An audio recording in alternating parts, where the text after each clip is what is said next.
Hi, and welcome to episode number 201 of the Savvy Social Podcast. This is a show dedicated to helping passion-led online entrepreneurs and business owners learn how to use social media as a tool to grow your business. I'm your host, ANDREA Jones, and I'm fiercely committed to helping you understand both the how and the why of social media marketing so that you can create connection, build community, and make your difference in the world. This show is brought to you by Sendable, which is the all-in-one social media management tool that my agency uses every day to schedule our content and analyze the results. Try them out for yourself by going to onlinedrea.com/sendable. And that link will be in the show notes along with any of the links mentioned today at onlinedrea.com/201. Today, I'm talking all about micro video content. This is the name of the game this year on social media, micro video content. And what I mean by micro video content is short form video, less than 3 minutes, on social media platforms. Now, micro video content can be a subjective term as well, because some short form platforms like TikTok have increased to 5 and 10 minutes, and they're testing those longer forms. Plus, long form video content platforms like YouTube, there's still videos that are shorter than 3 minutes that still live on that platform. So typically when I'm talking about micro video content, I am talking about a video that's less than a minute and that's really geared towards that quick win of more social focused social media platforms versus the longer form content where you're sitting down to consume that information. Now, I've talked about this before on the podcast, but TikTok is changing the landscape of social media with micro video content. In episode 151, I talked about when to start using TikTok. Typically, if you're already creating video content in some way, it's a huge yes for me.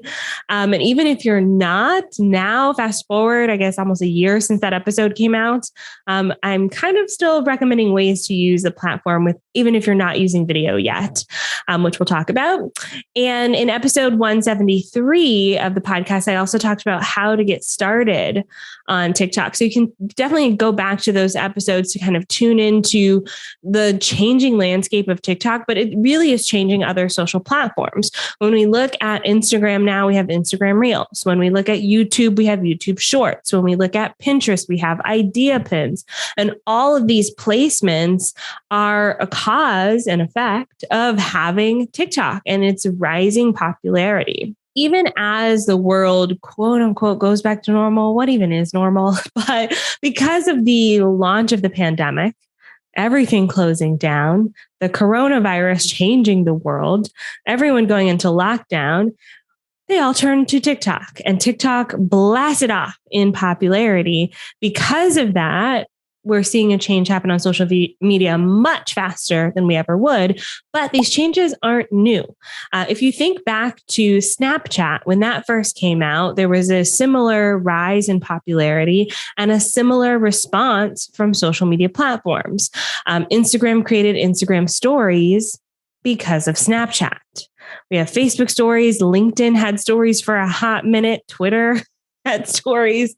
And that's because of Snapchat. Now, the progression was a little bit slower and it wasn't as accelerated, but this isn't new news. This isn't new for social media platforms to change and morph based on the rising popularity of other platforms. We see this with something like Clubhouse, where it's an audio only room. And now we have these audio rooms across all sorts of apps. Facebook has a version of it. Twitter has a version of it. Reddit has a version of it. Even an app I recently downloaded for like expecting and new moms has like a version of audio rooms. It's wild.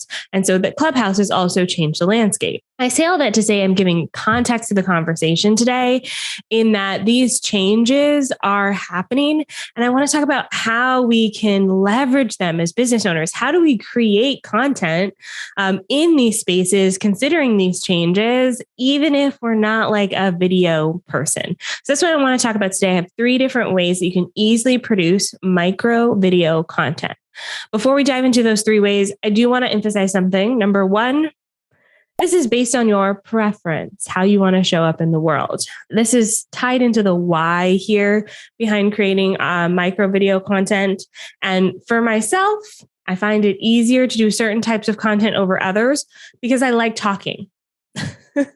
My husband and my mother will attest to this. I love a good, gab sesh. I like to talk. And so for me, pulling out my camera and just talking to the camera is easy peasy. I can do that at any time, basically. If you ask me to write, if you ask me to film B-roll, if you ask me to even do like a pre-recorded something or the other, it needs to be polished and perfect, and I can't say or can't stumble over my words, y'all, it will take me all day, and probably into the next day. It's just not my thing. And so I want you to think about how you like showing up in the world and what makes you the most comfortable. And also tie that into, how much time it's going to take you to create these assets.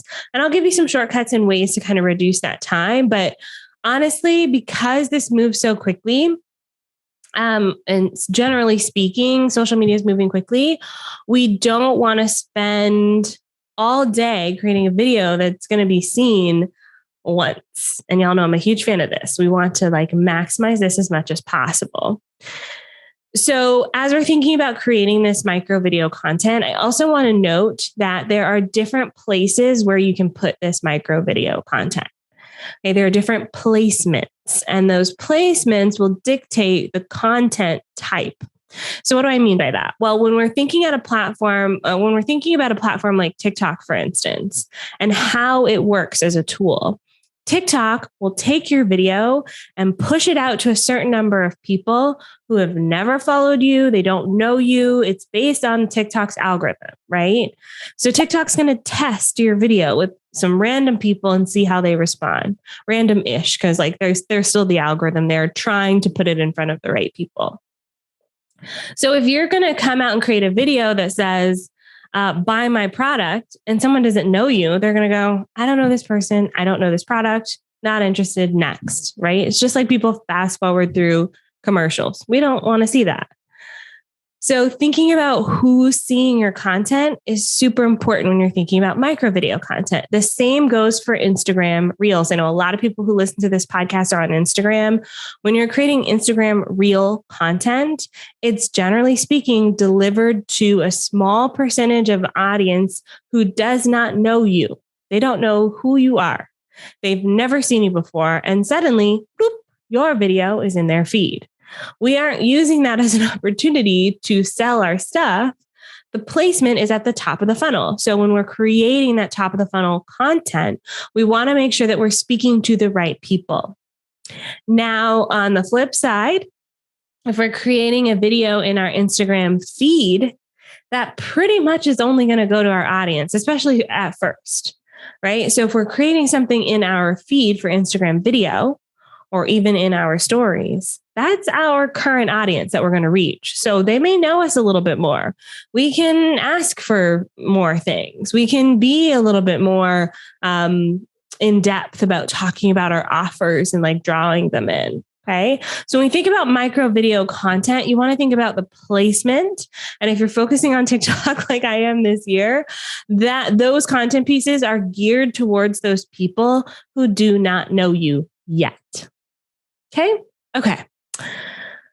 That being said, let's talk about the different types of micro video content pieces. And the first type is my favorite, which is custom content.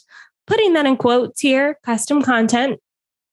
And I'm talking about the talking head style custom content. So if you go to my TikTok or Instagram Reels, this is what I tend to produce the most of, which is the talking head style content. It's just me and you, the viewer, sitting down, chit-chatting, gabbing. Now, when we create this custom content, and why I put it in quotes, is that my custom content is never fully custom, almost never fully custom. Because as I mentioned earlier, even in the last podcast episode, we don't want to create purely custom content for social media. And I invite you to think about this like a commercial jingle. Okay, let's take my favorite Folgers commercial. The moment I wake up, I think of your smiley. Okay, the song. The song they play behind the Folgers commercial. They have different artists who sing that over the years. We hear it. We can almost smell the coffee coming through. Okay. We get the sensation, even though the pictures are different. It's different. There's always coffee. There's always someone pouring it and enjoying it. The themes are the same. So when you think about your business, I want you to think about what your commercial jingles are. What are the themes? What are the topics? What are the subjects that you talk about consistently? What is your person holding the coffee cup looking out the window? There's always someone in that commercial holding a coffee cup looking out their kitchen window. Always. What is that for your business? Leverage that. And you will feel repetitive. I'm going to tell you this right now. You will feel repetitive. I feel like I say the same things over and over and over again, but it works. You become memorable. People remember your stories, your perspective on the world. They know to attach you to that thought or concept.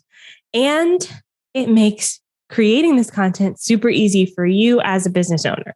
Yes, you can feel a bit bored because you're talking about the same things all the time, but I'd rather do that and have it work than to waste my time creating truly custom content every time. So the talking head style video, there's a formula to this. We go really in depth in the Savvy Social School with this, but I want to give you the formula here today on the podcast as well. There's 4 parts to the formula. The first part is the most important part, which is your hook. Your hook. So if you're producing custom talking head style video on social media, you have to have a hook because users have 1 second to decide if they want to continue watching your video. And a lot of platforms count a view as someone at least watching 3 seconds. So if you have 1 to 3 seconds, what you going to say to get someone to watch the rest of the video? That's your hook. Okay. Or what are you going to do to get someone to watch the rest of the video? That's your hook. Okay. So draw them in some way. And I encourage you to actually scroll through TikTok or Instagram Reels, YouTube Shorts, and start noticing some hooks there. Next, we have parts 2 and 3, which you can combine or separate. So we have our hook, and then parts 2 and 3 are the story and the value. And this is, your story is your why. Why does this person care about this? And then the value is, what are you bringing to them? Are you educating them? Are you entertaining them? Are you inspiring them in some way? Bring them something to their day. There are unlimited amounts of videos to watch on social media. Why? Why should they watch yours? Think about that part. And then lastly, you do want to have some sort of action item at the end, especially if you're a business owner. I hear a lot of content creators say not to do this, but if you're a business owner, the whole point of all of this is to help people move closer towards becoming a client or customer in your business. And we got to give them something. So action items can be as simple as following, liking, or commenting. They also can go more deeper into taking action with you, joining your challenge, your lead magnet, your offer. Okay. So that's a formula, quick formula for the talking head video. You've got your hook, you've got your story, you've got your value, you've got your action. Whip out your camera, give it a shot today. And if you do need a quick script for this, I do also have a script. I'll put the link in the show notes, OnlineDrea.com/210. Second type of custom content is actually the most popular type. This is the dancing/lip syncing version of creating content. And this is what's really popular. This is where Vine got its popularity back in the day. It's where a lot of people find value in the TikTok content. And even we're seeing this a lot on Instagram Reels. Not my personal favorite. And I hear this from a lot of business owners in that they're not really a fan of dancing or pointing or lip syncing. And that's okay. I still create this kind of content because I'm a curious person and I like to see how it performs. I still find the most value for me in the talking head videos. But I want to talk about this because some of you may find this way easier. You may find this as a preference. And I actually recently talked about this on Instagram in a video where someone said that takes some seconds to create this video. That's great. It takes me the same amount of time to lip sync to the video as it does to just talk to the camera. And I feel like I get way more value out of it as a business owner. That being said, if you find it easier to learn a dance or to lip sync, go for it. A few things to keep in mind is that the power of this type of micro video content is in the sound. Okay, so the power is in the sound. And when I say sound, it's like the music or the audio that's attached to that video. So if you're on TikTok, at the bottom of the screen, you'll see the name of the sound. Okay. If you're on Instagram, same thing. You'll see the name of the sound. So for example, recently something that was trending was the Bruno song from Encanto. I haven't seen the movie yet, so I don't know, but baby life's about to hit me hard. So I'm sure I'm going to watch it at some point. That sound was trending and a lot of people were creating content around that sound. So when you're thinking about creating micro video content, I want you to think about the trend first, then add your niche, your business, your perspective to that trend. Okay. So we talk a lot about this in the Savvy Social School. If you're in the school, check out the Feed podcast. We have shared some trends in the past and how you can use them as business owners.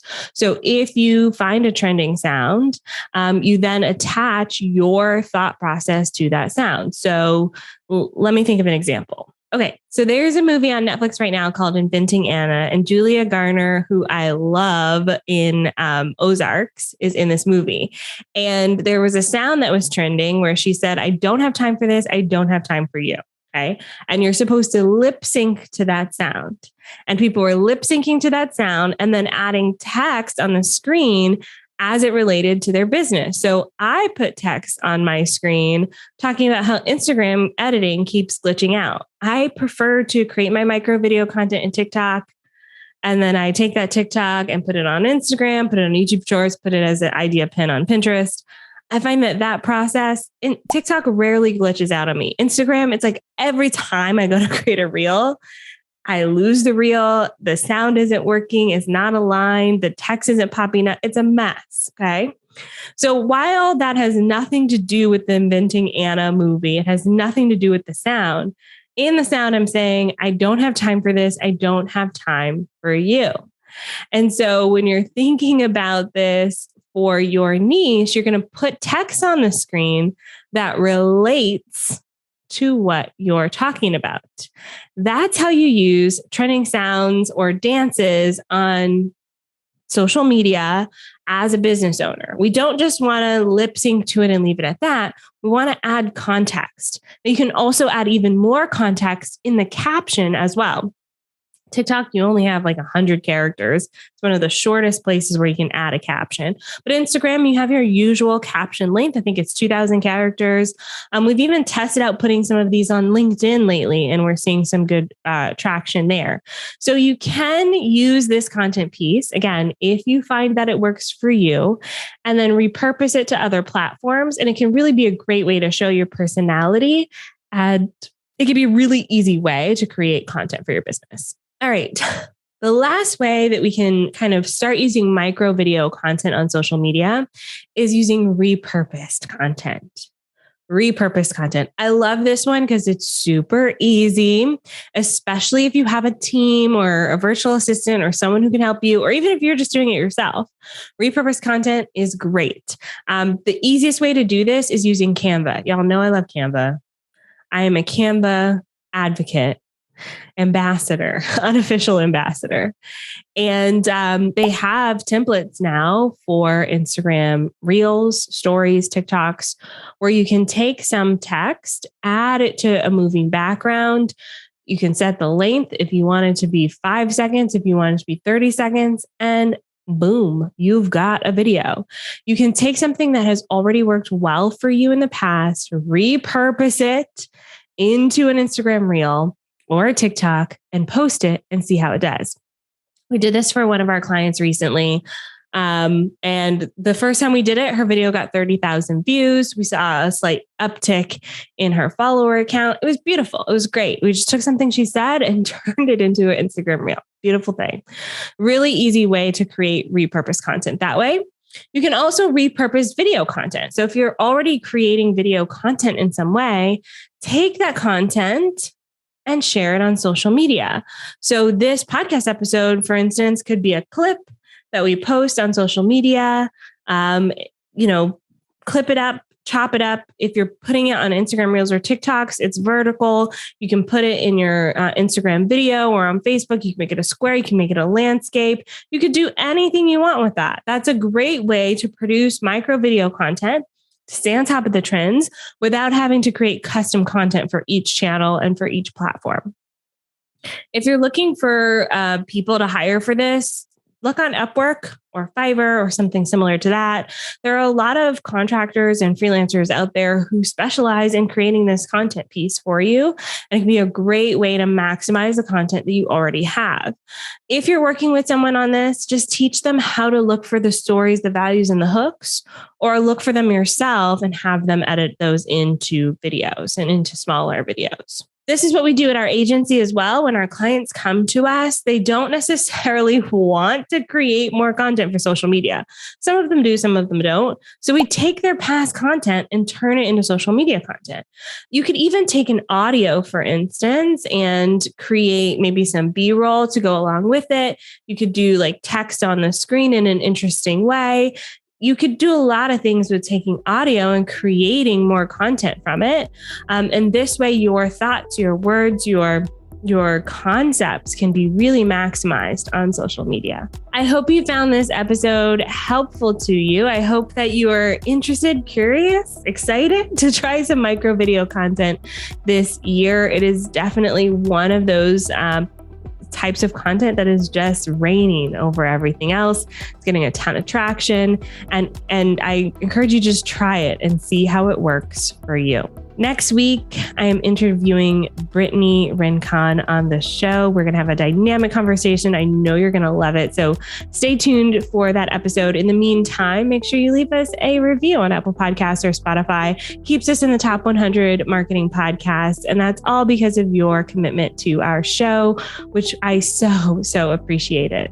Until then, I will see you on the internet. Bye for now.